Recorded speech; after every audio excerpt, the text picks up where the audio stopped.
शेख साहब ये बताएंगे किस लिए गिरफ्तार किया आपको? दरवाजे तोड़ के मेरे बच्चों को मारा है और मेरे साथ ज्यादती की है।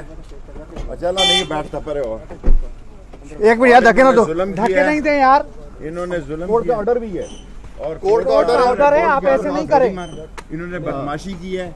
ये मसला थे 100-200 लोग दाखिल हुए हैं और मेरे मुलाजमों को मारा है, मेरे घर की तलाशी ली है और कोर्ट का ऑर्डर भी है। कोर्ट के ऑर्डर को बोल के माइक लाओ। ये सारे बदमाश हैं। ये शेख घरों साहब में दाखिल हुए हैं सीढ़ियाँ लगा के, इन्होंने दरवाजे तोड़े हैं, बदतमीजी की है और तमाम मुलाजमीन को मारा है और ज़बरदस्ती मुझे डाला है इन्होंने गाड़ी में और ये यहाँ लेके आए हैं। और आज ही जस्टिस जल्दी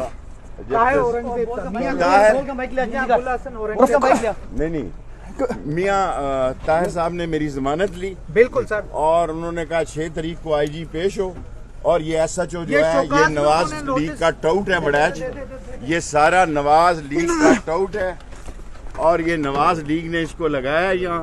राना जो है सनाउल्लाह ये सारे काम करा रहा है, सारे घर के दरवाजे तोड़े हैं, खिड़कियाँ तोड़ी हैं और इन्होंने बेतहाशा मारा मुलाजमों को और ये उठा के लाए हैं। ये थाना जुल्म का निशान है। इंशाअल्लाह ताला हक की फतह होगी, इमरान खान के साथ हैं। Thank you sir, thank you. हटाओ।